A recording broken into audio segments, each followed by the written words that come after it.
It's hot. Excuse the old. If you hear any fans in the background, that's I'm not turning that shit off. It's way too hot. Also, John Cena, pop, hell yeah, and all of that stuff and more on tonight's episode. Great.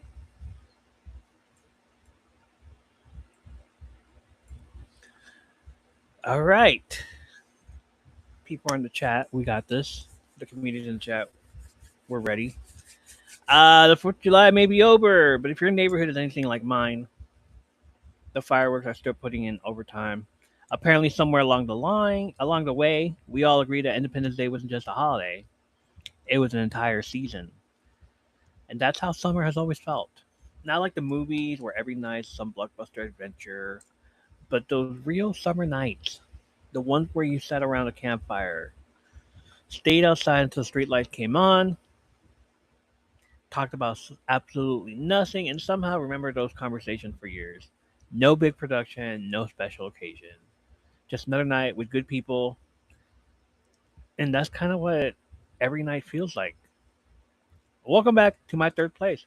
Not home, not work, but that familiar between where nostalgia, pop culture, gaming, and chaos all collide. What we do on this show is reminisce about everything from the 80s, 90s, and early 2000s, our favorite decade. From movies, TV shows, comics, wrestling, our hobbies, which include and are limited to Pokemon, cards, Marvel Rivals gaming, video games, collecting physical media, because that's what we do around here, TikTok, and internet culture.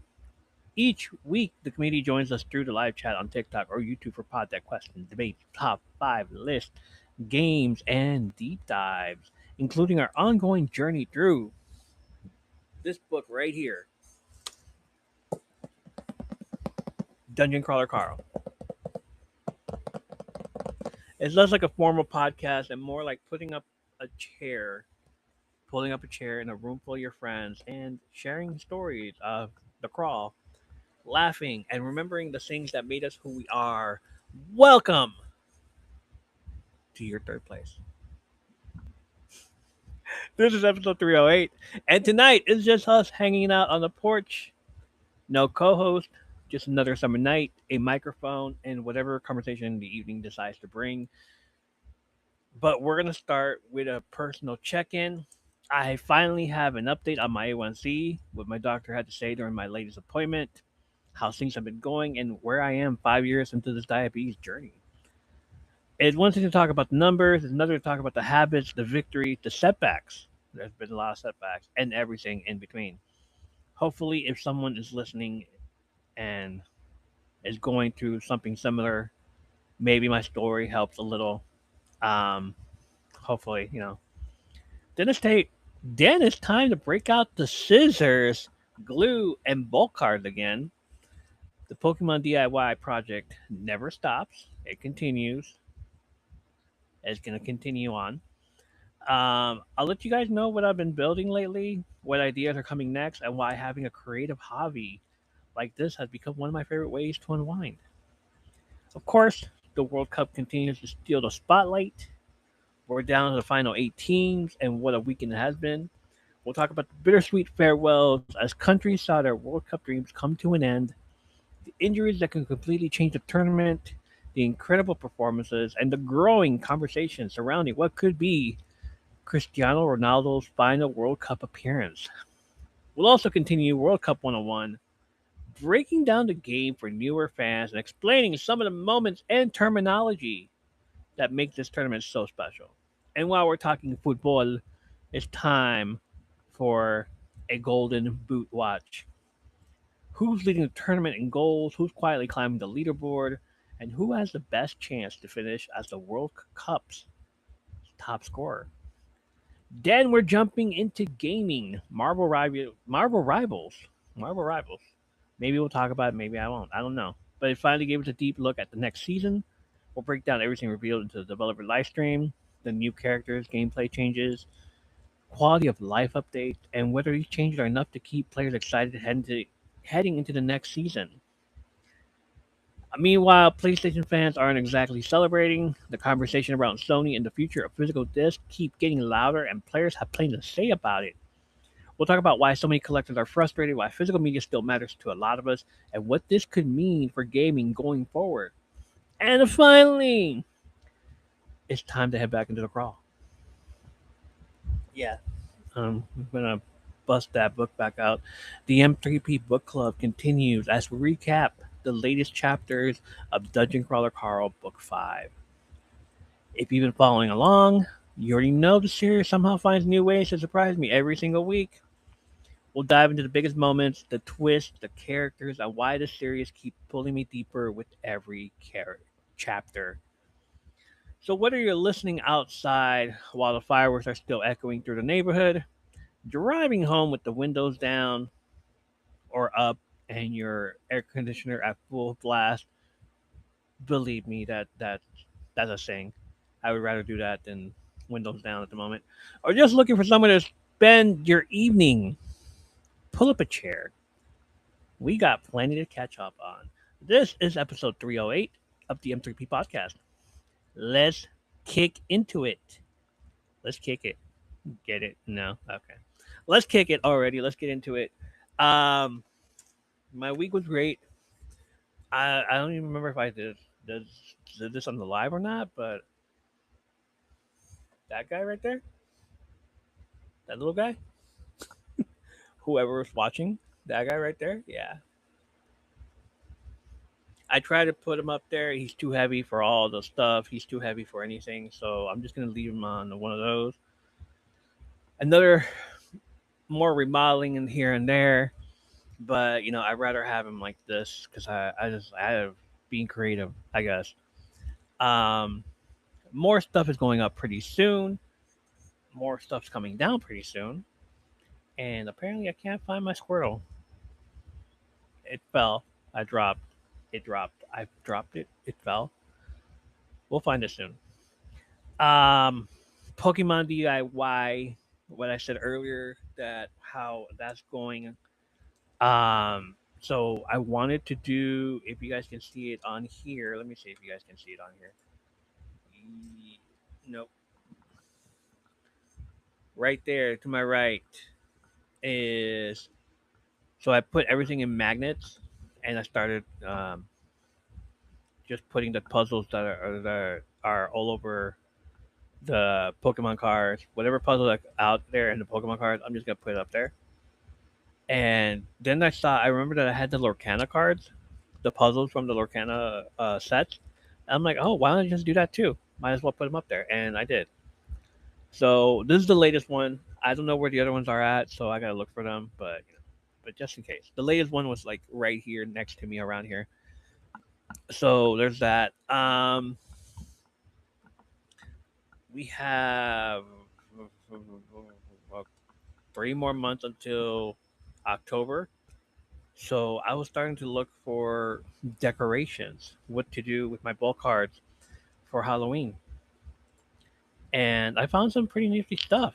Um, I'm gonna buy some round paper lanterns, and I'm gonna create some Pokemon out of it, and I'm gonna hang it out outside the house.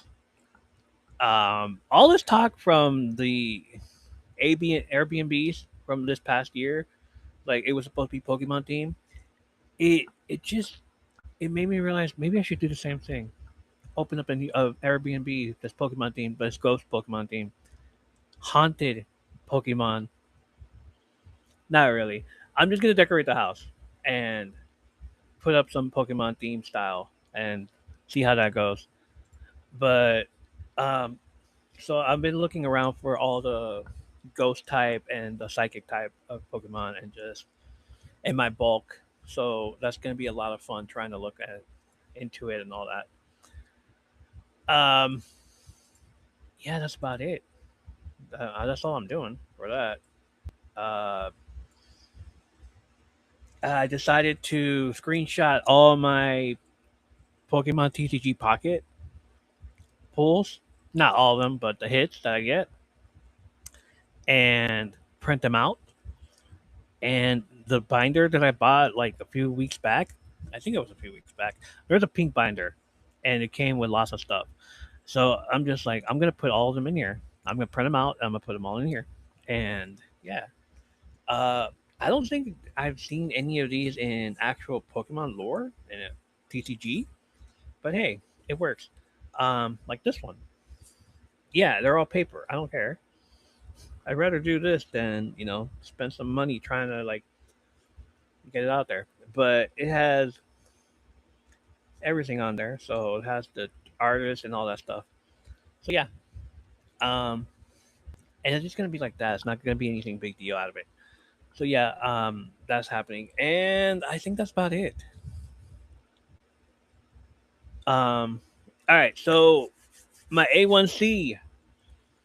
Uh, so went on. I couldn't go on Saturday for to do my labs because it was very hot. So I decided to just stay home, and then Monday I went to go to my doctor, my endocrinologist, and they took my blood and everything, and immediately found out that my A1C was 7.1. Not bad, according to the last time that I was there. It was like right around 6.9 and stuff. And prior to that, in 2023, the last time I went there was in 2024, and it was bad because I was doing all kinds of bad stuff. It's like I wasn't as motivated as I once was. And then this past year, it's been great. It's been fine. I've been doing my job. I've been doing it. I've been killing it. She told me that I lost 10 pounds, so I'm all excited for that. I'm like, yeah, I did lose 10 pounds. It's hot out here, and I'm not. And the only type of exercise I'm doing is walking around inside stores and all this other places looking for Pokemon cards and not finding them and going to other places. Like, yeah, every time I go into a store, I'm just walking around looking for Pokemon stuff. Not happening. So, you know, go to the store, look for stuff. No, go to stores, look for stuff. No, go to stores. Copy and repeat until we get to the either GameStop or the comic book store where they actually have some, and or Second and Charles where they actually have some stuff. Stress out, of course, and all this other stuff. Um, she told me, well, I've been using the 10 milligram Monjaro. She has upgraded me to a 12.5. I gotta go pick that up soon. Um, and if I do well with this, and my next appointment is October, if I do well with this, the next time, and I lose more weight, or I like my A1C lowers down, then she's gonna take me off the daily shots that I use every morning, and then she's gonna take me off the metformin. So you know, one less pill and one less shot to worry about. So hell yeah, I'm all excited for that. Other than that, she says I've been doing good. Obviously, thank you. Obviously, I'm just like trying to do as much as I can for this.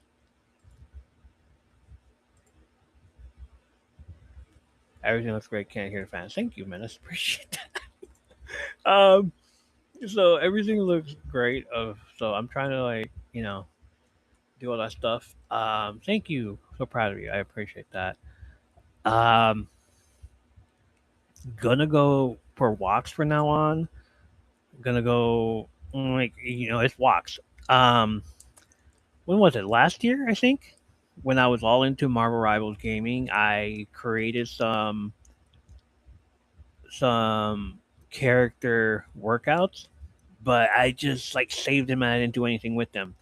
Like I posted one in somewhere and I forgot where it was, and it was the Squirrel Girl ones, just like to see who would be interested in doing it with me, and like all right, I'm just gonna do my own thing.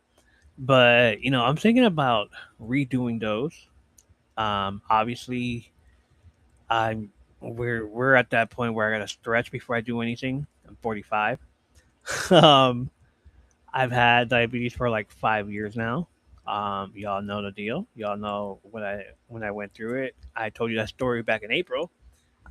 Um, so not only that, but I have hip problems. I have arthritis on my right hip, and this past week, it didn't come back, but the other side of my hip, left side, my left hip, decided, hey, I have diabetes. I'm not diabetes. I have arthritis too. Yay! Pay attention to me.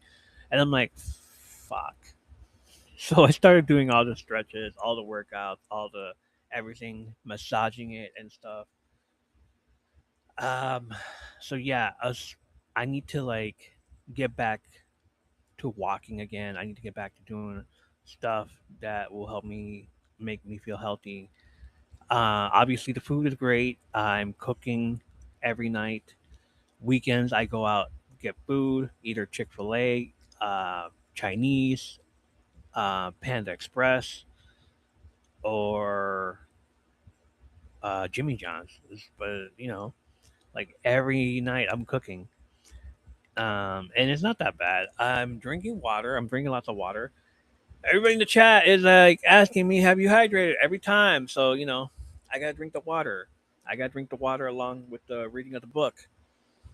So yes, um, Gatorade Zero and some of this. I don't drink the whole thing, but it happens. Hydrate break. Menace says hydrate break.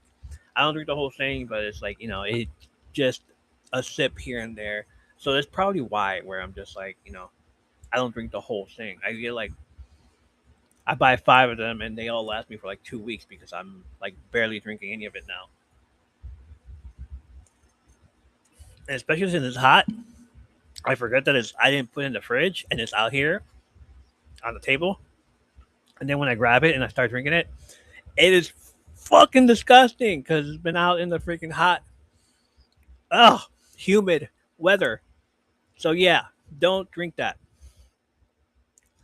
Don't leave stuff out. Just put it back in the fridge. Just do it. Just do it. All right. So Pokemon DIY. So my A1C was that. Yeah. There's your update. I'm gonna keep doing good. I'm gonna keep doing all my stuff. And I'm a big believer in once you say it on a podcast or you write it down, it has to happen. Y'all heard me say that before, and so that means I have to do it, right? If it's on audio, that means you have to do it. Yeah. So I'm pretty sure that that's happening pretty soon. All right, let's get to this episode finally. I've been dying to talk about this. I've been dying to talk about the weather. Can we talk about the weather? Somebody talk about the weather. Not the weather. All right. So those are the rules. Exactly. Exactly. Those are the rules. I don't make them, but they all sure do. Um, I don't know who's running the PR department over at PlayStation right now, but they have officially entered their heel turn era. Last week, last week we talked about PlayStation users discovering the hundreds of movies and TV shows they had purchased digitally were being removed from their libraries because of expiring license agreements. That reignited the debate we've been having for years. Do you actually own your digital purchases? Or are you just renting access until a company decides otherwise? Uh, just days later, Sony gave gamers another reason to be nervous. The company announced that it plans to end production of physical PlayStation game discs beginning in January 2028, shifting future game purchase to digital distribution. Um, I hate that, obviously. Sony says this reflects how people are buying games today. And to be fair, digital sales have exploded over the last decade. Um, Sir, we were in a freaking pandemic. We weren't going outside. We were inside. We weren't going to go out there to buy an actual disc gaming. Okay, we were inside, and we had. Oh, hey, we can buy it off the here. That's why. Now, because of that, because it's like it started getting back to normal in 2023 and 2024, we started going back outside again. We are outside. We are at GameStop, not only buying. Pokemon cards, but we are at GameStop trying to buy physical disc because we want to keep that. You buy the disc, if you buy the digital stuff, it's a lot of memory that you're using. But if you buy the disc, like you can actually keep it and keep it forever. You know. Um, at the time, downloading a game at midnight without leaving the house was convenient. Patches are automatic. Switching between games was easy. There's no denying what so many players have embraced digital, but we were at a bad time in our lives when it was like, hey, we can't go outside. We can't go to this place. Those places are closed because of worldwide freaking pandemic. So let's do it online. Um, but that's not what has people upset. The frustration isn't really about this. It's about ownership because we've now watched this happen twice. One week, people lose access to movies they believe they owned. That pissed me off. That would have pissed me off too. Shit. It's like if I bought this movie, that movie should be mine, right? The next week, Sony announced a future where physical games are disappearing too. Obviously, we're big believers in physical media. I have my DVDs right here. You've seen Greg with his DVDs behind him. We all talk about that. I'm physical. I want the book. I know there's an audiobook of this book, but I'd rather have the book. You know, I'd rather look at it. I'd rather hold it in my hand, just like a comic book. I'd rather put it in my on my chest and sleep with it. I do that sometimes. Um, for collectors, preservationists, and anyone who's ever pulled an old PlayStation game off the shelf 20 years later just to relive a memory, it feels like another piece of gaming history is slowly fading away. It is. And that's why this conversation has become bigger than PlayStation. It's about the future of gaming itself. Will we be able to lend games to a friend? I I used I used to love doing that. Hey, let me borrow Ocarina of Time, Legend of Zelda. Hey, let me borrow Super Mario. Let me borrow Mario Kart. We used to do that all the time. I was like, oh yeah, let me borrow this one. Okay, all right, cool. Yeah. Like, will we be able to lend games to a friend anymore? Can we send can we send them from our digital media? No, we can't. Can we trade them in? No, we can't. Can we find hidden gems at garage sale? Maybe. I found some stuff at the antique store. But, maybe I need to start buying more of those and just look what I got. Like all the PS5 games, not put them in the game itself, not put in the library, but buy them and be like, yeah, look what I own. As the same thing as DVDs that I'm never gonna watch or that I only watch once and that's it, and then I'll just put them up there. Like pump up the volume. Watched it once, never seen it before. Watched it once, thought it was great, put it in my thing, and that's it. Like we're gonna be talking about this pretty soon. Also, um, there's some more out there, and we're gonna talk about those too. We're gonna talk about more physical media stuff in the future.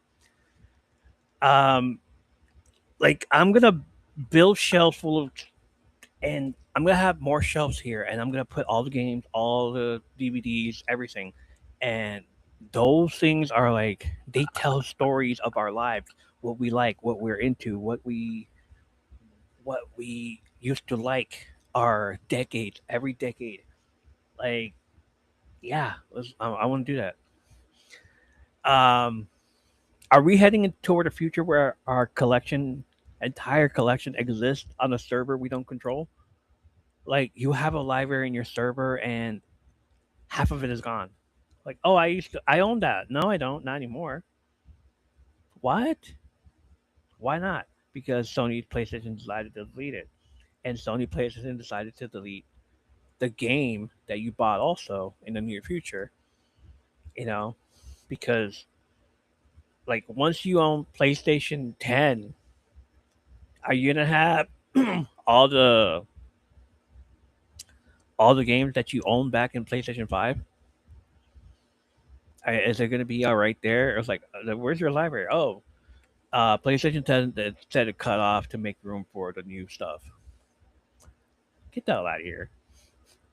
Um, so let me throw this all over to y'all. If physical games disappear tomorrow, would it change how you buy games? Are you already all digital, or are you the kind of person who still loves walking into a store, picking up a game case, opening it for the first time, and putting it on the shelf where you're done?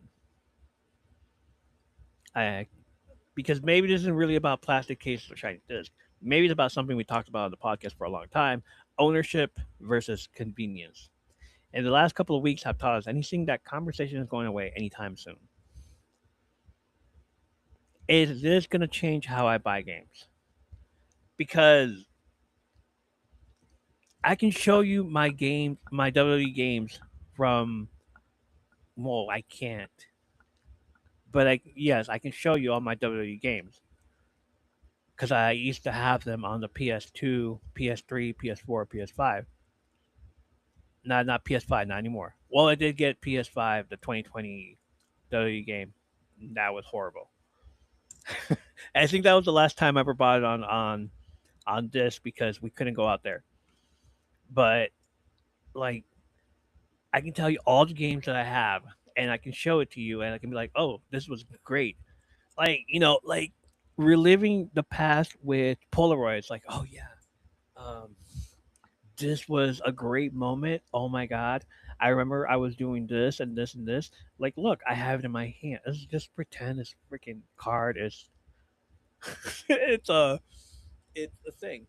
So it's a disc.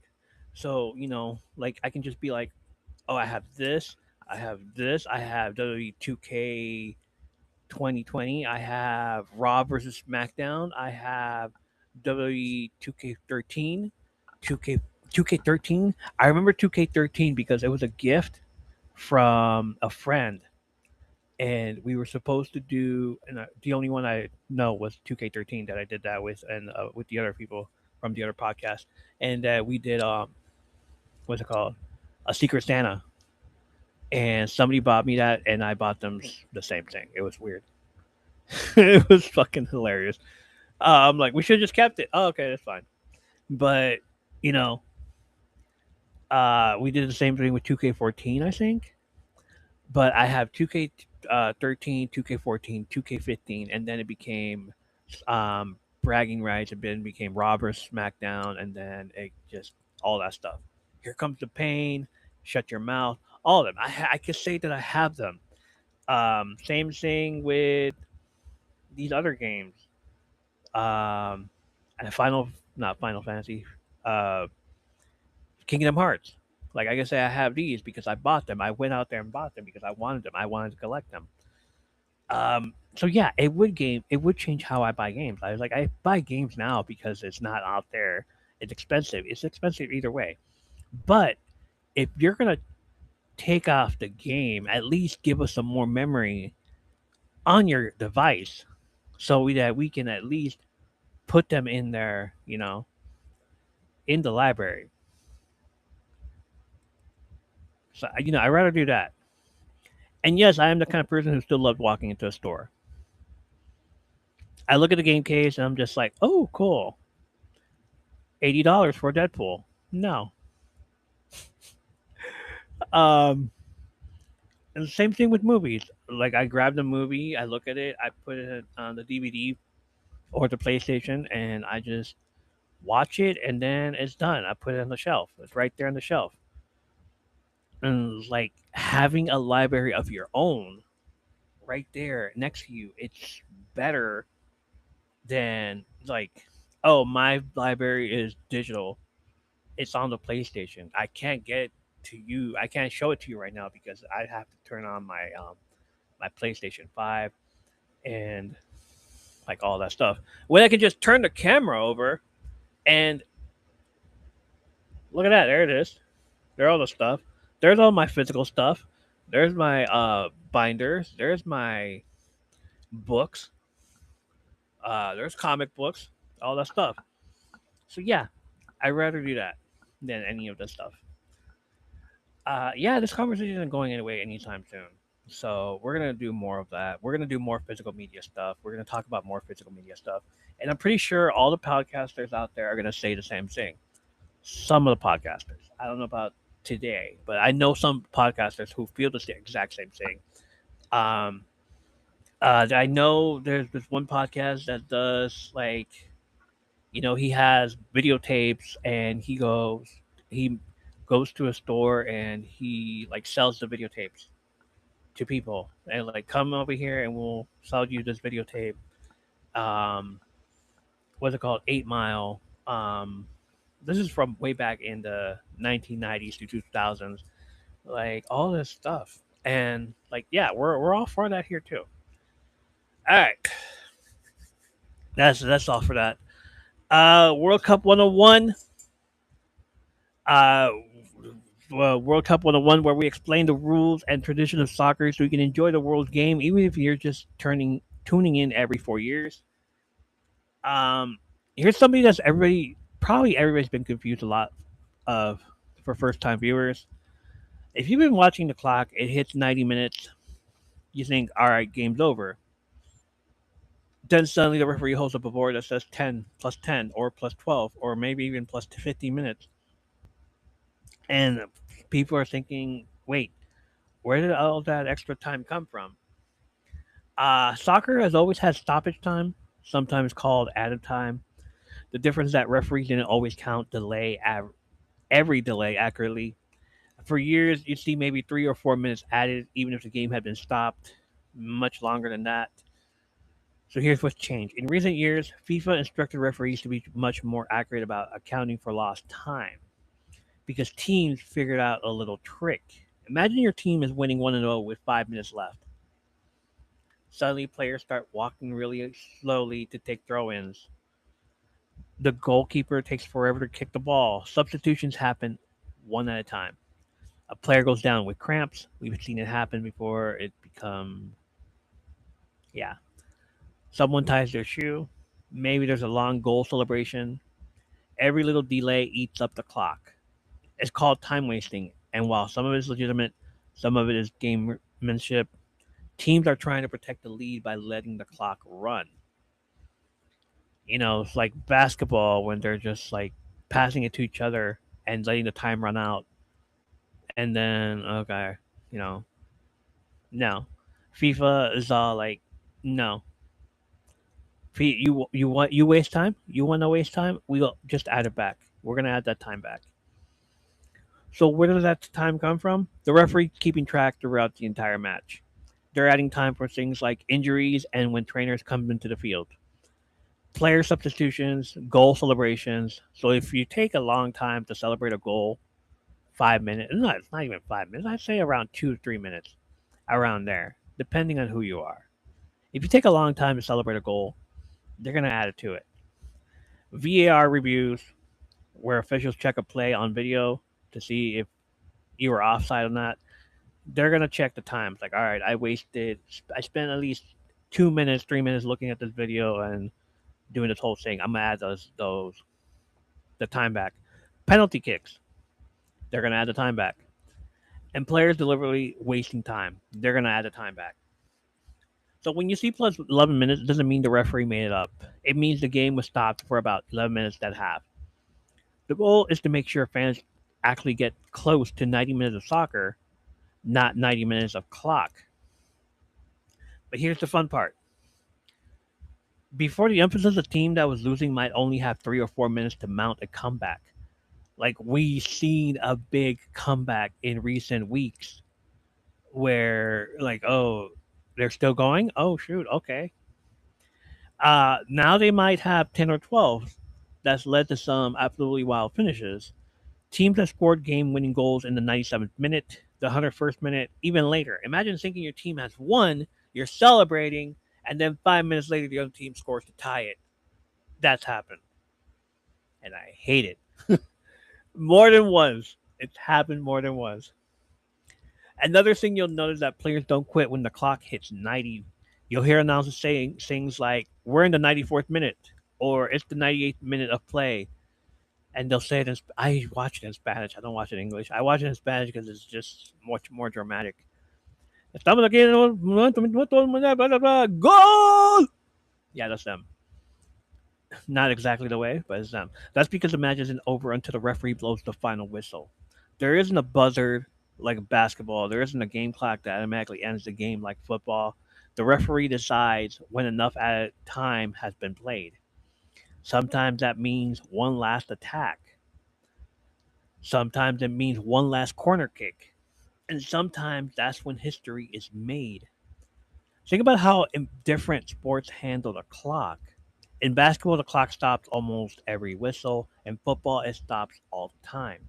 In soccer, the clock keeps running. Goal! It's gotta read the chat sometime. Instead of stopping the clock dozens of times, the referee simply keeps a mental record of everything that's interrupted the match and adds it back at the end. Oh, you're interrupting this match with your shenanigans? I'm gonna add it to the clock. Oh, you two are fighting? I'm gonna add it to the clock. It's a different way of keeping time, but once you understand it, those extra minutes become some of the most exciting moments in the entire game.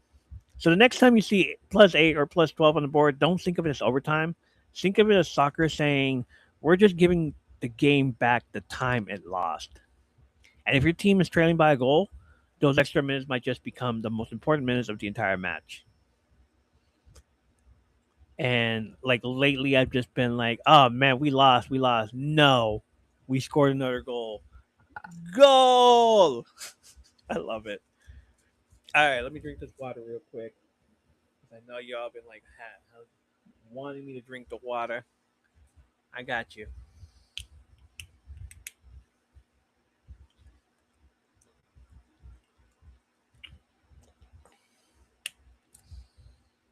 All right, the round of 16 is officially behind us, and we're down to the Elite Eight.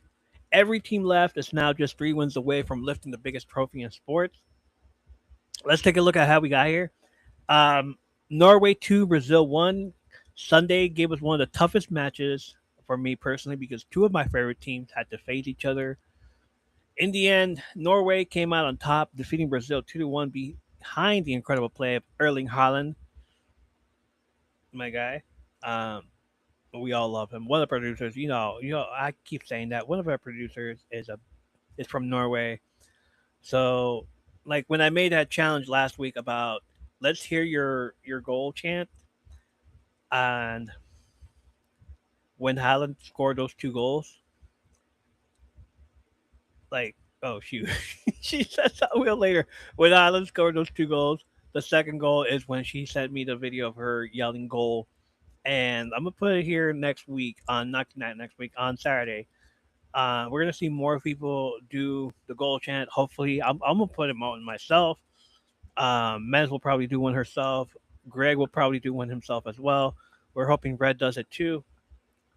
So you know that's gonna be great to see of all everybody just doing it and stuff. You got in your draft. Great. We can't wait to see it.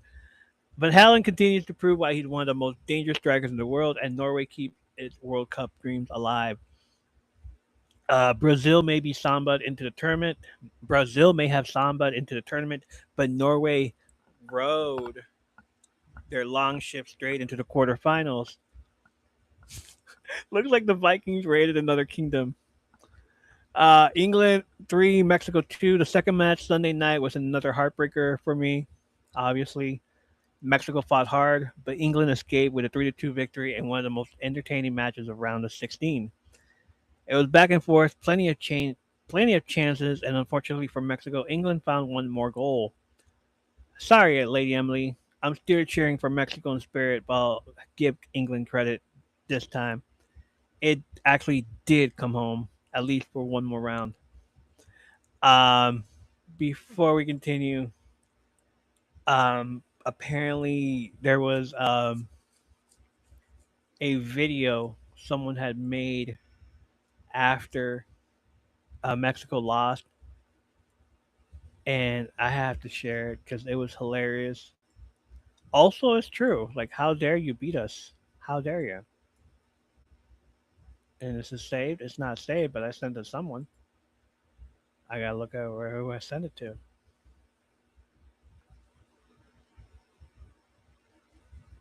I know I sent it to Jane.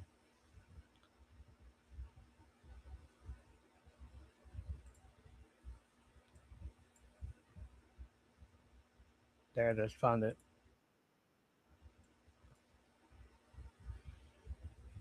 All right, I'm gonna share this video real quick.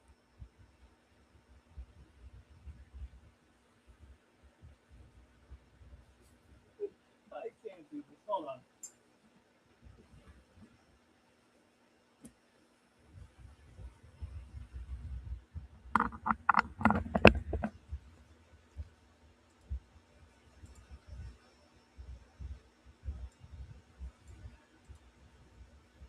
All right, you guys see it over there? Awesome. Now here it is. This message is for Norway. I want you to destroy England. I want their heads in their hands on the field, begging for mercy. I want that fuck ass Bellingham, fucking Kane, and that weasel fucking Gordon to cry. I want you to fucking win it. I want you to use any body part you have to push them, to push the ball into the goal. Use their face if you have to. I do not care. Make them suffer. Little man. This man. Yep, that's how it is. That's how it is. Oh man, that's how it is. That's what's been happening lately. Like now, like the funny thing is that when North Korea lost a few weeks back, I think it was North Korea, that they were hoping for the Mexico team to like continue on, and then they're like, we're gonna support Mexico from now on, and they were, and now like here we are, and like my teams have been from the start Norway, Mexico, Brazil, and USA, and taking a closer look at Portugal and Argentina, of course, because those were my team. Well, Argentina was my team when I was young, but Portugal because of Ronaldo and Argentina because of Messi and how they're doing and all this stuff. So, like, we're down to these four teams, and you know, let me take that off. And so here we are. All right. So the that's energy is great. The energy is great. Um, but we got some unfortunate news coming from the out of the England camp, of course. England midfielder Jordan Henderson, which officially has officially been ruled out of the remainder of the tournament after suffering a freak injury, and it didn't even happen during play. Following England's dramatic 3-2 victory over Mexico, Henderson was celebrating with his teammates when he jumped over the advertising boards near the pitch. I saw it. First of all, somebody did it first. One of his teammates did it first, and he jumped over it. And then Jordan decided to do it too. And then, oh my god! As he landed, he slipped awkwardly and came down on his arm hard. He didn't come down on his arm. He stopped it with his wrist, and the entire thing. When you look at it, it bent back, and it's what like saw the news. And then when I went to look at like the news on the thing, and they showed a video of it, and they had a video, the fan video, and it's like it was him like stopping it, but it was just like bent over. It was like, oh, that's horrible. I'm not gonna watch this. This is horrible. What looked like an innocent celebration quickly turned serious. Medical staff rushed over, teammates gathered around him, and Henderson was eventually taken from the stadium on a stretcher while receiving oxygen. He was transported to a hospital in Mexico City, where reports indicate he suffered a significant break in his arm and may require surgery on his wrist. It's one of those reminders that injuries don't always happen during tackles or sprints. Sometimes it's the celebration afterward that ends up being the most dangerous part. Um, I've seen some people just like celebrate too hard and try to slide into the field on their knees, and it that the grass is hard. The grass is hard. Like, don't do that. You're not gonna slide. You're gonna bam and then go over. It's horrible. Don't do that. Henderson had only logged 6 minutes of playing time during England's World Cup run, appearing late in the group stage victory over Panama. While he wasn't a regular starter, players like him bring experience, leadership, and composure in the locker room, qualities that become even more valuable as the tournament goes deeper. Now, England will lead into the quarterfinals against Norway national team football team without one of their veteran midfielders.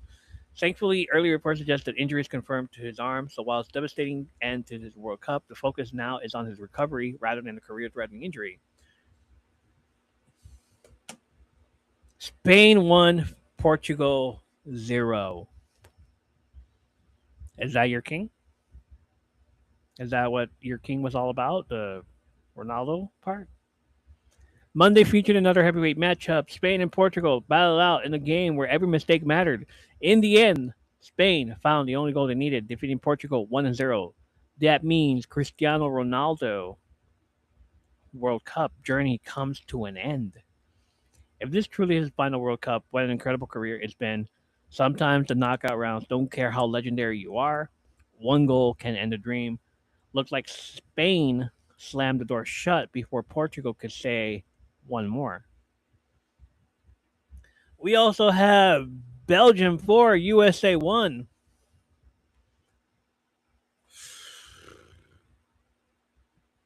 Unfortunately for the home crowd, Belgium spoiled the party with a convincing 4-1 victory. You could almost hear Belgium saying, "Hey, thanks for hosting the World Cup. We got this. We take it from here now." Team USA had a strong tournament and gave fans plenty to cheer about, but their journey ends in the round of 16.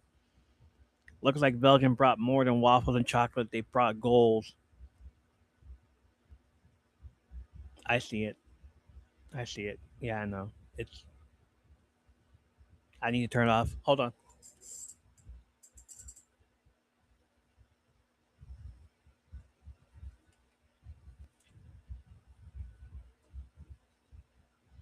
There you go. Say hi to John Cena. Oh, you can't see him? That joke will never die. Argentina 3, Egypt 2. Tuesday's action gave us another thriller. Lionel Messi and Argentina survived a tough challenge from Egypt, winning 3-2. Egypt refused to go quietly, making Argentina earn every single goal. But in the end, Messi and company reminded everyone why they're considered one of the tournament favorites. Argentina keeps dancing the tango all the way into the quarterfinals. Switzerland defeats Colombia on penalties. The final round of 16 match couldn't be decided in regulation or extra time. It came down to penalty kicks. Switzerland and Colombia traded pressure-packed shots before the Swiss finally prevailed 4-3 in the shootout. Swiss precision strikes again. When the pressure was highest, Switzerland stayed cool and punched its ticket to the quarterfinals. Colombia said, "Ole, ole, ole, ole, ole, ole, ole, ole, ole, ole, forever together, we won't be together." Bye. The quarterfinals are set. Now we're down to just 8 teams, and every match from here on out is win or go home. Thursday, France versus Morocco. Can Kylian Mbappe continue France's march toward another World Cup title? Or will Morocco keep writing one of the greatest Cinderella stories we've ever seen? If Morocco wins, they'll officially go from underdogs to giant slayers. Slayers. All right. Prediction time for these as well. I'm rooting for France on this one. They've been good. They've been good lately. Friday at 2 p.m., Spain versus Belgium. Two European powerhouses collide. One nation moves on, the other heads home. This one feels like it could easily have been a semifinal. Who's going to be seeing red? The Red Devils or Spain? I'm gonna give it to Belgium. I'm digging the chocolate puns in here. So um, yeah, I'm sure there'll be a lot of Hershey's in this. Saturday at 4 p.m., we have Norway versus England. I think I know who most Mexican fans will be cheering for. After England eliminated Mexico, a lot of fans are hoping Norway can avenge S3 and send England packing. Come on, Haaland. The Viking ship has another castle to raid. Hey! Or, row, row, row. I got Norway. We all have Norway. This is a Norway podcast now. Let's go. This is a Norway podcast. Saturday at 8 p.m., Switzerland versus Argentina, the final quarterfinal. Give us Switzerland against Lionel Messi and Argentina. Can Switzerland's disciplined defense slow down one of the greatest players to ever play the game? Or will Messi take another step toward adding one more World Cup trophy to his legendary career? By our next World Cup update, we'll know which four countries are still standing and heading to the semifinals. Oh, I'm sorry, I forgot to vote. Argentina, obviously. The pressure keeps building. The margins keep getting smaller, and every goal from this point on could become part of World Cup history. We'll see you the next time as the road to the World Cup finals continues. Go!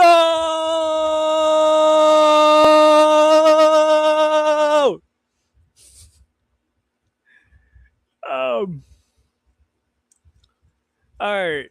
So the final eight teams, from bittersweet farewells to injuries to possible Ronaldo retirement, everything that has happened this past weekend, we're talking about the end of an era because after more than 2 decades of records, goals, trophies, and unforgettable moments, Cristiano Ronaldo has played his final FIFA World Cup match. Portugal's dream comes to an end. Portugal 2026 World Cup journey ended in a heartbreak after 1-0 loss to Spain in the round of 16. For Ronaldo, the tournament was always going to be different. At 41 years old, he entered the competition knowing this would likely be his final appearance on soccer's biggest stage. Before the match, Ronaldo admitted he hoped the journey would continue. He said, "This will be my last World Cup, but let's hope tomorrow isn't my last game." Unfortunately for Portugal, those words became reality. Spain's victory ended Portugal's run and closed the book on Ronaldo's World Cup career. For years, the one question surrounding Ronaldo's legacy has always been, can he win the World Cup? It's the one major international trophy that escaped him. But Ronaldo himself never measured his career by that one achievement. He said, I won't be more or less Cristiano if I win the World Cup. I don't do it out of need. It's about passion. Passion, what you love. If you like what you love, keep doing it. And that's probably the best way to look at his international career. Because regardless of that one missing trophy, his impact on Portugal changed everything. Before Ronaldo, Portugal was a respected soccer nation. After Ronaldo, Portugal became a global powerhouse. He led international soccer with 232 appearances for Portugal, 146 international goals, a men's world record, European Championship winner, UEFA Nations League winner, 6 World Cup appearances. Very few players have represented their country at the highest level for 2 decades. Even fewer have stayed among the world's elite for that long. Ronaldo appeared in 6 different World Cups. In 2006, they faced Germany, 6 matches, 1 goal. Portugal finished fourth. Sorry. In 2006, the World Cup was in Germany. He had 6 matches, 1 goal. Portugal finished fourth. This was the introduction of a young Ronaldo to the world stage. In 2010, it was in South Africa. 4 matches, 1 goal, 1 assist. In 2014, it was in Brazil. 3 matches, 1 goal, 1 assist. A disappointing tournament to Portugal, but Ronaldo was already becoming the face of the national team. In 2018, in Russia, 4 matches and 4 goals, including one of the most memorable World Cup moments ever, that hat trick against Spain. In 2022, it was in Qatar. 5 matches, 1 goal. His final World Cup before announcing 2026 would be his last 2026 here in the United States. 4 matches, 3 goals. Another piece of history. Ronaldo became the first male player to score in 6 different World Cups. The conversation around Ronaldo will always include debates. Messi, the greatest of all time, the Champions League, the Ballon d'Or, the trophies, the rivalries. But sometimes we forget the bigger picture. Cristiano Ronaldo represents an entire generation of soccer fans. Kids who watched him at Manchester United, fans who watched the Real Madrid years, people who saw him become a global superstar, a player who turned discipline, training, and longevity into an art form. So here's today's extra time question. Where does Cristiano Ronaldo rank among the greatest soccer players you've ever seen? Not just based on trophies, not just based on statistics, but based on influence, longevity, and changing the sport. Because whether you love him or dislike him, one thing is possible to deny. For more than 20 years, whenever Ronaldo stepped into the field, the entire world watched. Every extra time closing shot. Every generation gets a player who defines an era. For some, it was Pele.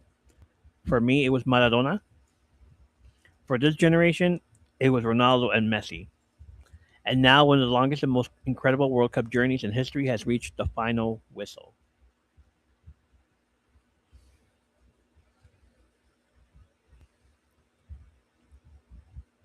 Hey,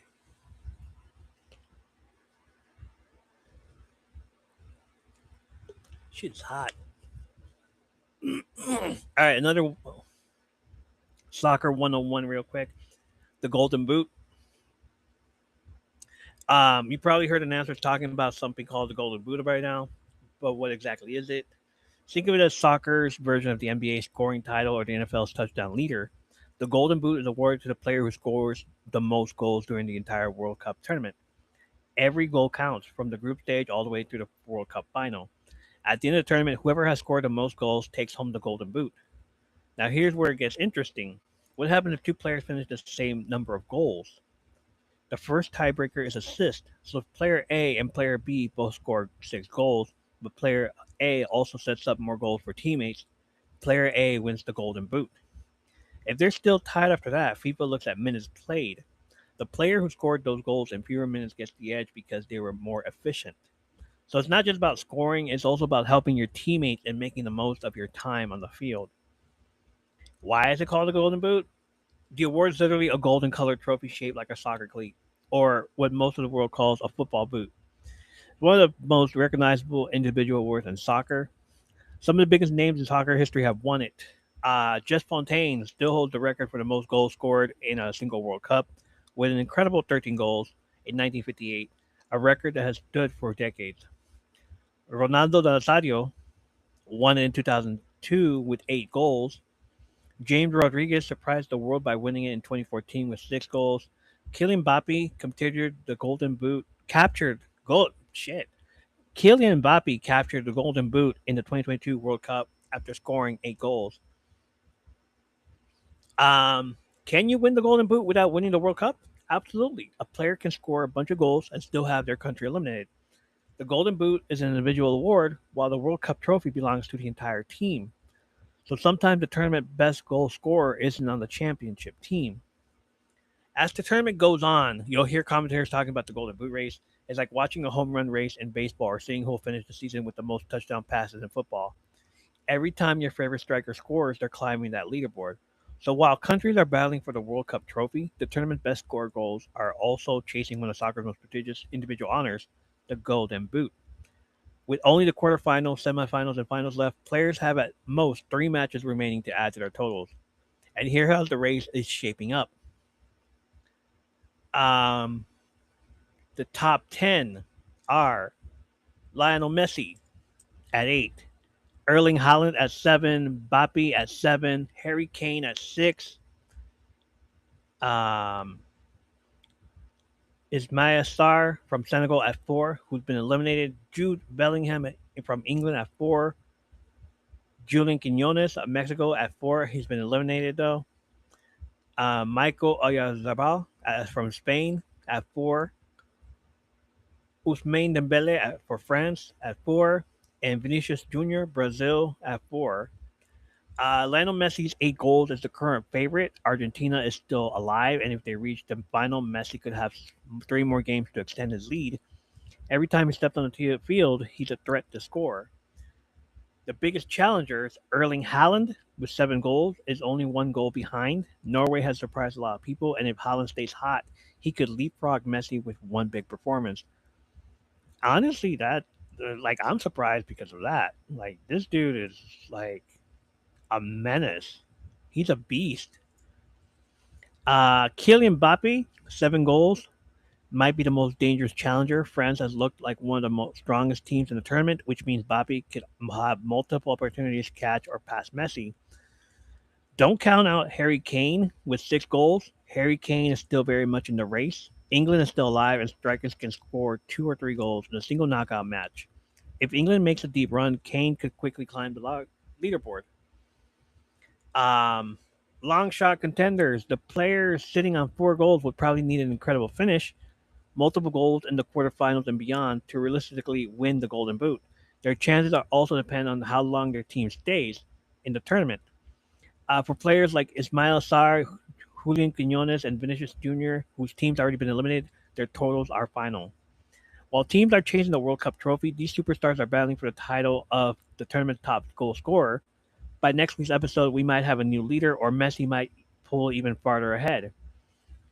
This is shaping up to be one of the closest Golden Boot races in World Cup history, with Messi, Haaland, Mbappe, and Kane all still playing in the quarterfinals. The award is likely to be decided by whichever superstar shines brightest in the biggest moment. So I'm gonna have like a whole saying about that next week, um, on next episode, because I really want to know who's gonna show up and take that. How long have we been on here? An hour. Ooh.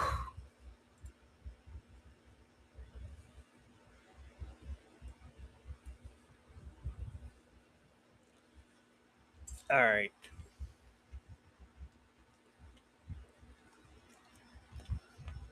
Who will win the race? Let's find out. We'll find out on next week's episode. All right. Last thing to talk about, Dungeon Crawler Carl. Let's get into it.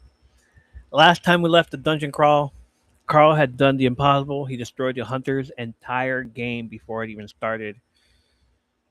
Um, before I even continue, before I even say anything else, I should just say this right now. Today we're talking about the opening 12 chapters of Book 5. New floor, new rules, new allies, hunters looking for revenge. One of the funniest chapters of the series already, followed immediately by one of the most emotional moments between Carl and Donut. Full spoilers of chapters 1 through 12. Full spoilers. So if you haven't heard about it, if you haven't read it, or if you haven't gotten a chance to get to it, you gotta go now. Thank you for listening to the show, though. If you are leaving, go and read it, and then come back and listen to the last part of this, and tell me if you agree or not. All right. Last time we left the dungeon crawl, Carl had done the impossible. He destroyed the hunter's entire game before it even started. Told the guy to bring it, put a bounty of over 2 million gold on his own head, and climbed to the top of the leaderboard. Then Matt Dinneman hit us with one of the biggest cliffhangers of the series. B is alive. She's been taken to that show. Carl doesn't know it yet, but we do. Every chapter in book 5 feels like we're slowly walking toward that inevitable reunion. I know you are. Um, Welcome to floor 6. The sixth floor immediately feels different from every floor before it. Instead of a dungeon, a haunted city, a train network, floating kingdoms, we're dropped into what feels like a living jungle battlefield, except everything is divided into bubbles and territories, almost like giant kingdoms at war. It reminded me of Metal Gear Solid 3, Contra, Donkey Kong Country, Crash Bandicoot, even little Uncharted with lost civilizations hiding in the jungle. Unlike Book 4's giant open battlefield, this feels much more like a campaign map where every bubble is its own mission. Hey, how are you? This floor has a lot going on already. We got floating objectives, jungle settlements, dinosaurs, hunters, NPC factions, castles, quests stacked on top of each other. And then there's the hunters, not dungeon monsters, real people, professional killers. Except now they're hunting Carl first. We found out what Mordecai's new form is. He's a pocket Kuma. Um, it's what's it called? It's a tiny bear. They describe it as a Monchichi. If you ever seen what a Monchichi looks like, if you ever know what a Monchichi is, a toy, that's what Mordecai looks like right now. Uh, what's it called? I think it was Florin or Louise who said, "You look like a Monchichi," or it was Donut and Florin and Louis said, "Yeah, my mom used to own those," and it was crazy. It was weird. So Monchichis, what the hell? Ew. Anyway, Orange. One of my favorite early moments. Carl gets called into what basically feels like the vice principal's office. Oren has Katya there. The Gate of Pharaoh gods is sitting on the table with, along with the little other things that they took from Katya. They're practically baiting Carl into touching it. If he touches it, they disappear forever. And he's reprimanded, and like they try to take his toys. They're trying to take away his toys. Carl responds, "I want a lawyer." He's no longer thinking like a survivor. He's thinking like someone fighting the entire system. So he gets a lawyer. He scrolled out. He gets a lawyer. His name is Quasar. He steals every scene. Immediately, Joe Pesci from My Cousin Vinny vibes. Fast talking, always negotiating, half lawyer, half hustler. You don't know whether to trust him, but you're happy he's on Carl's side, at least for now. He talks a lot of shit. He does. He's but at the same time he's helping him out, and they do. They take away his stuff, they take away Carl's stuff, and in return he gets four mercenaries. Donut becomes a diva, which is perfect. Her weapon has always been personality. Um, the dungeon has literally turned charisma to magic. She's basically becoming a bard, and her biggest thing is that she can sing. She sings her magic spells. Yeah. Book five wastes zero time reminding everyone Carl has enemies, lots of them. Um, Frank's ring from the last book is paying off. Carl uses it, and something that the book had planned a while back has finally come useful. Nothing feels wasted, and he uses it and takes out a few people. Um, the hunters are getting information from people watching the crawl, and Carl immediately calls it cheating, and he's right.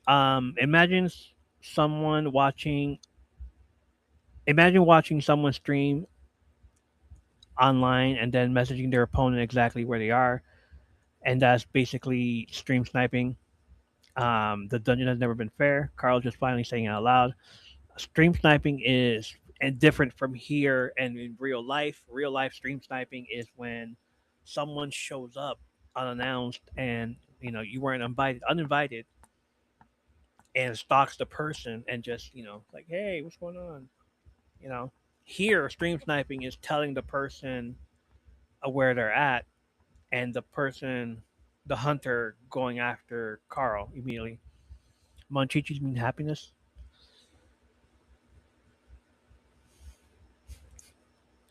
Well, not to Mordecai. Monchichis are little tiny dolls, right?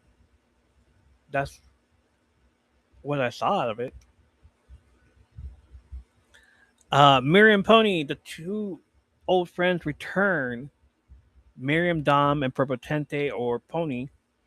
Um, for some reason, it ever since they called him Pony and Miriam saying good boy, like in my millennial mind, I'm thinking that one day, like I just have this, that I'm gonna hear "Stay Gold, Pony Boy."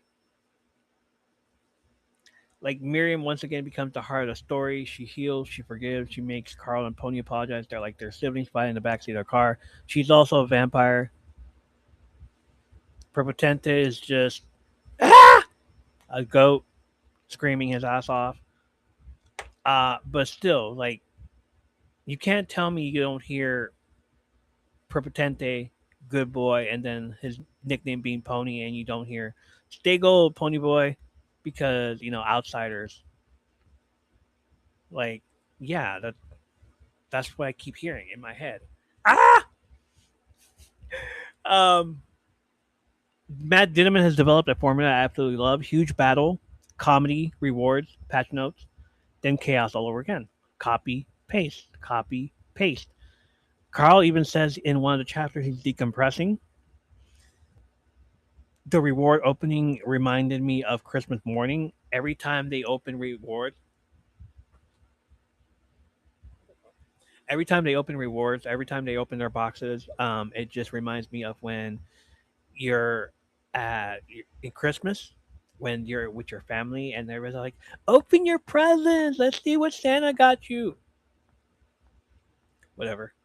So, and even when you had birthday parties and you're opening their presents in front of people and they're like, "Look what I got you. I opened mine last. Open mine last. You'll love it." The same thing here.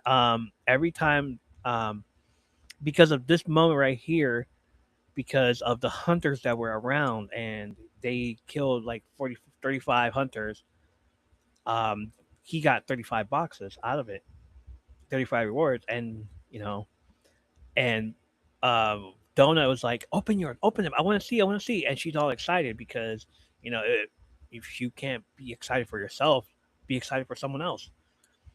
um Everybody was sitting around waiting to see what they got, uh except instead of toys, instead of like actual rewards, Carl gets 34 severed hunter hands, which the AI compared it to Chuck E. Cheese tickets. He doesn't say Chuck E. Cheese. He just says there's that one place where you get tickets. So I just immediately in my head I went Chuck E. Cheese or any other place where you get tickets now. Um, Dave and Buster's. Yeah, I think you do that, right? Arcade games, all that other stuff. Um, so the thing here is that it's called this one is called the Butcher's Masquerade. So 34 severed hunter hands. And when the AI described it, if you get as much, you can do what you do with the tickets. You can trade the tickets in for some big prize. Same thing here. You can trade in the severed hands for a big prize. And like, imagine walking around in the Butcher's Masquerade of the party and then be like, "Hey, I want that thing up there." Like, all right, that'll be 150 um, severed hands, hunter hands. And he just busts out right there. Like, sure. I was like, okay. Um,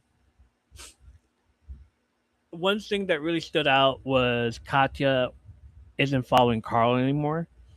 She become her own leader. As we all know, Carl's style is chaos. He breaks things, adapt later. Katya is doing stuff differently. She looked at Carl and decided, I'm not going to do that. I'm going to everything he just did. I'm going to do it differently. She marks the maps. She coordinates with people. She collects information. She plans. She learned from Carl, but she's solving problems her own way. Like, she is doing things differently than him. And like, he just when she tells him, like, all right, this is right here, and he's all like, wait, you marked that? Like, yeah. Like, it's like, oh, and he's all proud of her, but he doesn't tell her he's proud of her. He's like, oh, okay, cool. Can you do this and this and this? Like, yeah, sure. Like, all right, cool. Um, Donut solves problems differently too. At one point, Carl wants Bamo to sacrifice himself, and Donut immediately says, no, we'll use triplicate, clone him instead, and then, send the clones out there and have them sacrifice themselves. Why do that when we can just have that do it and then, you know, leave Bamo here in safety? As another reminder that Donut isn't just comic relief, she's thinking tactically also. She becomes a mayor. They find a settlement. Don't No dinosaurs allowed. The mayor insults Donut. Donut pushes the mayor, rolls down a hill, he dies, and it was like one of those cartoon scenes where they keep falling and then falling and then falling and then he hits his head and finally dies. And I for sure thought he was gonna pull a what's it called? Um, what's that one show? The Family on Fox. Seth MacFarlane. I don't even know it. I don't even know the show. I just know like I don't even watch it, but like I seen that part where he just goes like ah ah Peter. Peter, yeah. Um but instead he actually dies and I'm just like, oh, you know what? Since Seth MacFarlane is actually gonna do this and Family Guy, thank you. Um since Seth MacFarlane is probably gonna like take this over and actually do the part where the guy rolls down the hill and does the and then dies. Instead of dying though, like here he dies, but instead on the show he'll probably end up doing something where instead of dying, it's something else happens. Something right here where he gets eaten by whatever lives in the river. The thing that came out of the river grabbed him, pulled him into the river, and ate him. After that, Donna became a mayor because she's the one that pushed him into his death. And she immediately changes the laws, gives a mushroom bell a name. Every mushroom bell has a name now. Mushroom bells are the guards, and they have a mushroom for head. They do. It's weird. You'll love it. Uh, Everybody has an adventure of their own. Even Mongo. Um, they were at a what's it called? Hold on, I wrote it down. No, I wrote it down. Um, they were looking. They were at the bar. Were they at the bar? He sure does. He sure did. He sure did have an adventure of his own. um,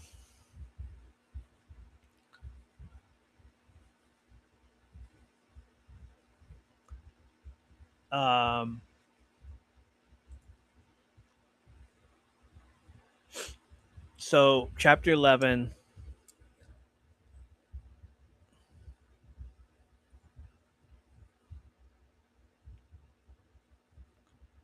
they get a new quest to find out because there's dinosaurs, so they get a new quest to find out what dinosaurs want or exterminate the threat. They continue opening more boxes when Mungo looks up and runs off in the jungle with Donut still attached. Carl catches up to them and they stop in front of a Velociraptor settlement where the dinosaur leader, Kiwi, is staring down at Mungo. Carl tries to calm Donut to get her to use her skill to jump out, but it's too late. They're stuck, and then we see the most hilarious moment. Mongo and the other dinosaur, Kiwi, they jump at each other, and you think they're about to attack each other. And no, it's become quite something. I have to read it to you because it's hilarious the way they made it seem. um,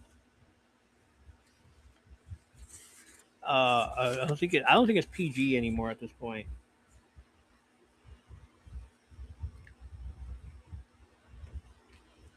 Uh, Donna starts yelling, "Carl, Carl, what are they doing? What are they doing?" Mongo and Kiwi were not fighting; they were doing the opposite of fighting. Uh, Carl says, finally able to take a step back. His leg felt like it was asleep, but let him move. I think we need to give them some privacy. Carl, do something, Donna exclaimed. You, dinosaur, get off my baby. And then we see the description. Kiwi was face down, backside up, tail to the side with Mongo mounted behind her. Mongo made a throaty gurgling noise as he slammed into her over and over. Oh, she's getting him off all right, he said. That's not funny, Carl. He's too young. We haven't even had the talk yet. She's taking advantage of him. Mongo, Mongo. Carl says, Donna, we gotta get out of here. She's going to attack us as soon as they're done. Mongo will be okay.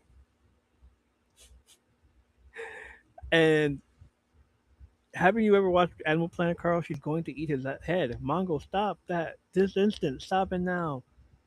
Mongo lifted his head into the air and howled joyfully as he continued to jackhammer into Kiwi, like a drunken sailor on his first liberty at a foreign brothel.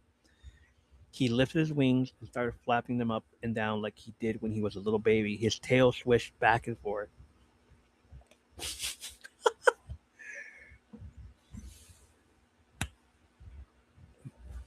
Dinosaur sex. I mean, what? What? I mean, Mongo had his own little adventure. He was a happy boy. Yes, he was. um, he's mating. They're mating. Mongo and Kiwi were mating. It's not all though. I mean, um, so Carl and Donut leave them both there because they're gonna take a while, and damn it, they took a while. Um, they go back to the bar. Chapter 12. That's chapter 12. Changes the mood. Donut has a panic attack. She at first we all thought she's worried about Mongo, and then she's not. She's terrified of everyone leaving. B, Katya, Mongo, Carl. It all traces back to the same fear: being replaced, being abandoned. She tells Carl about a story about when she was driving with B. They had a car accident, and immediately it just clicked that you know, she's um, she's going through some stuff. Like she doesn't want Well, she didn't want Katya to leave, but she's doing it. She doesn't want Mongo to leave, but he's doing his own thing. She doesn't want Carl to be reckless. And from that moment, he's like, "All right, I'm gonna try, do things for you." He grabs her cheeks with both hands, and just like a father, just like a dad, he's just like, "Look at me, I'm right here, I got you."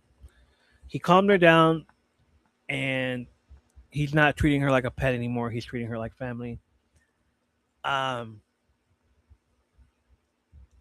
as other stuff happened in here too. She mentioned B. She mentions that she had a panic attack. She mentions that when B was just doing this, and then we hear like Zev interrupting that moment and telling them about Odette's show, and we as the readers know what's coming. Last freaking book, what book 4? At the end of it, in the epilogue, Odette finds B alive still, and tells Alexis, her assistant, bring her in. We're gonna put her on the show. So we don't hear. That's how it ends, and we get to book 5, and throughout the chapters we hear Zeb. Yeah, you're gonna have an appointment with Odette. You're gonna be on the show pretty soon. All that stuff. Immediately the as the readers, you understand Odette has B. They're gonna show her. They're gonna do all this stuff. When Zev interrupts that moment, it just made it click to me like they're catching B up with everything that's happened throughout the entire crawl for the last 30 days.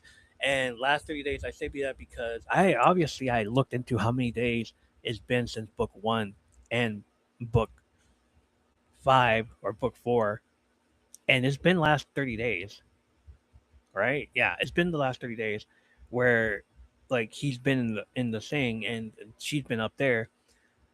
So like they're catching her up, and then she's probably watching this moment right here where she is trauma bonding and saying all this stuff and all the stuff about Donut talking to Carl. It's like, oh yeah, she cheated on you so many different times with other people. Brad, this other guy who put his your socks on his thing. These other two guys and everything. So all the truth is coming out in front of B at this moment. And like she's probably sitting there like, oh shit, this is gonna be like a Jerry Springer episode where like, oh, B's out here, come on out. And it's like, hi, hello, hi, Hi, how y'all doing? How y'all doing?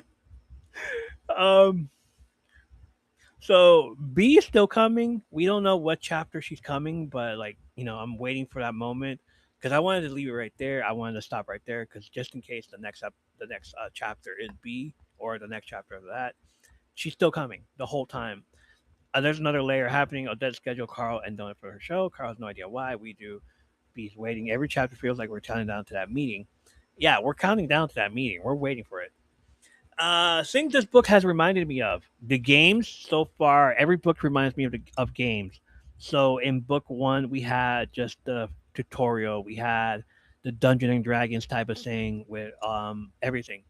Book two reminded me of Until Dawn and Dead by Daylight, where it was a town and the whole what's it called? What's it called? Serena Signet. Yeah, that's what it was. Book three was the what was book three? The book three was the train. It reminded me of Teenage Mutant Ninja Turtles, Scott Pilgrim versus the World, Scott Pilgrim in video games, final fight with the train, with the subway scenes, all that stuff, and then book four reminded me of these other games as well, Risk, all these other games. This this season right here is remind. Well, last one was Dune also, but this book right here is reminding me of jungle stuff. Contra. The first thing that I thought of was Contra. Back, up, forward, up, down, forward, left, right. All that shit. Whatever. The Konami Code one. Metal Gear Solid 3, Crash Bandicoot, Donkey Kong Country, Uncharted. I also saw the some what's it called fan art for what this season looks like, this book looks like, and that's part of it. I don't know what that means yet, but they're trying to figure it out. So yeah, the jungle settling immediately gave me those vibes. The hunters receiving information from viewers reminded me of people watching live feeds or social media and influencing the outcome. Uh, it's like if people watching the challenge could secretly text one of the competitors during an elimination. Carl calling it cheating immediately made me think of stream sniping. Opening reward boxes felt exactly like opening present with your family watching. It, I don't know. It's not the challenge. I want to say Big Brother because you can't use phones. One because I've heard once that the challenge that they take the phones from you. In Big Brother, I have never seen it, or Survivor, I've never seen it. But yeah, if one of them did take a phone with them and secretly put it in there, then it's that. Character standing out so far, MVP. I'm gonna say Carl. He's become less of a player and more of a commander. A messy commander, a chaotic commander, but he's still a commander. Most improved has been Katya. She isn't following Carl anymore, but she's becoming a leader herself. She has Fyra's. She has her own group. Florin, uh, which we haven't seen much of yet, and Bautista, which we haven't seen much of yet, but she's doing her things. She doesn't want to hang out with Gwen. There's Brittany still. There's Lewis and Fyra's, and I think that's it. And Tristan, was that the other guy? Am I thinking of somebody else? The funniest character so far is the Pocket Kuma Mordecai. The way to describe him is that he has a high pitched voice, and he's bucktooth, and he's a shorty, and he tried to like get up on his on his table, and he couldn't, so they like made a stool out of it. My favorite best new character is Quasar. Joe Pesci looking motherfucker. He's an alien. He's an actual alien. Like the way that we describe aliens, that we know as aliens, like the ID4, like any alien that you ever seen that's gray, that's Quasar. And he just reminds me of Joe Pesci. He has a New York accent apparently. So like if there's that. Most emotional moment has to be Donut's panic attack, not because Mongo left, because she believes everyone eventually does. It already reminds me of my knowing her as she watches TV shows, knowing her, it would not, no doubt, remind me of freaking One Tree Hill when Sawyer, not Sawyer, Peyton. I'm thinking Lost. When Peyton does this drawing of, everybody leaves, and like, there's no doubt in my mind that that's what she's going with because she's seen the show. She's seen Gossip Girl. She's seen Gilmore Girls. Like, I'm pretty sure B put on One Tree Hill for her, and they're like, "Oh, Peyton's my favorite. Look at her," and then everybody leaves as part of it. So yeah, and I hope they mention that pretty soon. Something I've noticed over 4 books now. Matt loves emotional whiplash. He'll give you brutal violence, followed by absurd comedy, followed by heartfelt character moments. That rhythm is becoming one of my favorite parts of the series. It's funny when the moments land. It's why the emotional moments hit. He earns both. Um, Carl's reputation is becoming a character. Back in book 3, Hecla saw she knew Carl because of the TV edit. Hecla was a was a was a character. Hecla was the Hecla. Man. Now the hunters think they know him. Even that. Like, the whole thing with TB Carl, everybody, because Hecla was a psychotherapist and she was, analyzing TB Carl. Now the hunters think that they know him because of what they see on TV also. So they're like, we're going to take him out because of this and this and this. Um, Everyone has watched the highlight reels of him acting crazy, acting irrational, taking off Quan Chi's arm, and all that stuff. And Carl is fighting that reputation almost as much as he's fighting monsters. Um, Book 1 was about surviving. Book 3 was about transportation and logistics. Book 4 was kingdoms and politics. Book 5 feels like international warfare. It's becoming more like a society. It's a jungle out there. It's you know where you are? You're in the dungeon, baby. Guys. And I still haven't heard Donut's thing yet. This book quietly begins with Katya leaving, Donut worrying, B coming back, Carl realizing how much these relationships mean. It's less about building an army and more about protecting a few people who still matter. Um,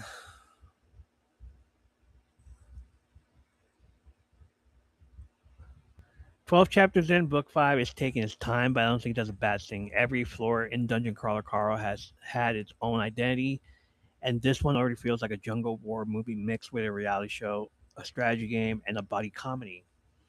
The hunters are closing in. B is waiting backstage, and Carl still has no idea what's coming.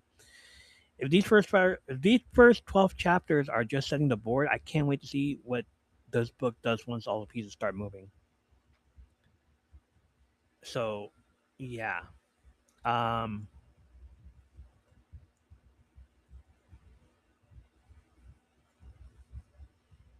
and that's it. That's it, y'all. We're done. Um, I'm gonna read more.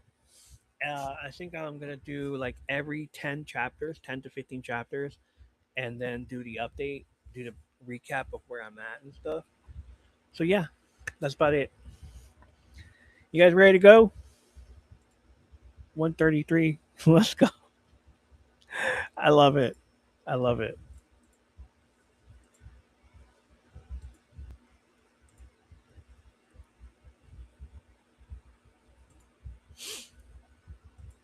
Um,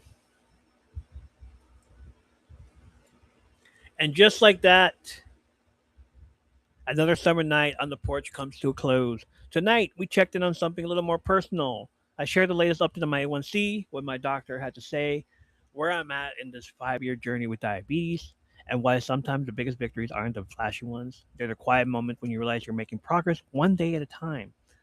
We broke out the super. We broke out the Superman. We broke out the Pokemon supplies once again and talked about the latest DIY projects that keep creating gears turning. Sometimes it's nice to put the phone down, grab some bulk cards, and build something with your own hands. The World Cup continues to remind us why it's called the beautiful game. We look back at an emotional weekend as the tournament narrowed down to the final 8 teams. We talked about heartbreaking exits, Mexico, unexpected injuries, Henderson, the possibility that we may have witnessed one of the final World Cup chapters in Cristiano Ronaldo's legendary career. Peace out. The possibility, you know, and we continued our World Cup one-on-one series for everyone who's discovering soccer for the very first time. We also kept an eye on the Golden Boot race because every goal matters when history is on the line. Over in gaming, we broke down everything revealed during the latest. No, we didn't. Forgot to tell you about Marvel Rivals. I don't really care about Marvel Rivals at the moment. Um, I'll bring it up next time. Uh, of course, we couldn't ignore the conversation surrounding PlayStation and physical media. It's a topic that hit home around here because preserving the games, movies, and memories we love has always been part of what this podcast is about. Physical physical ownership. And finally, we opened up the M3P Book Club once again and continue our journey through Dungeon Crawler Carl Book 5. Every time I think the series can't possibly get crazier, here comes Mongo. And about 5 other Kiwi dinosaurs, too. At this point, I honestly look forward to talking about these books almost as much as I look forward to reading the next chapter. That's become one of my favorite parts of this community. We don't just consume the things we love, we share them, we celebrate them, we recommend them, and sometimes we accidentally convince someone else to join the crawl. And don't forget, we'll be right back here this Saturday with another episode. We'll have more World Cup updates as we get closer to crowning a champion. We'll see how the new Marvel Rival season and its newest character, Jubilee, are shaping up after players have had some time with the update. And as always, there will be plenty more F3P shenanigans waiting on the porch. More nostalgia, more stories, more pop culture, more laughs, and probably a few completely random conversations that somehow become the highlight of the night. Before we finally go, take a breath with me. Take a moment to enjoy these long summer evenings, whether you're sitting on the porch, driving with the windows down or windows up and your air conditioner are full blast, or simply winding down after a long day. I hope you found a little bit of comfort here tonight. Thank you for spending your time here in my third place. Not home, not work, just a place where we show up, tell stories, share the things we love, and always leave the porch light on for whoever needs it next.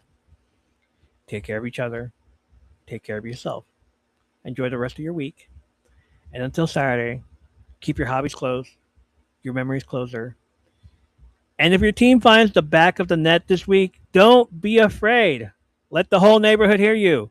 One more time. On top of your lungs, get that throw ready. Get it ready. Get it ready. Go!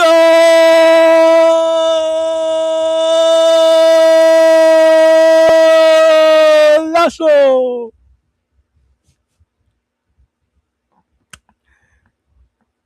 Have a great night.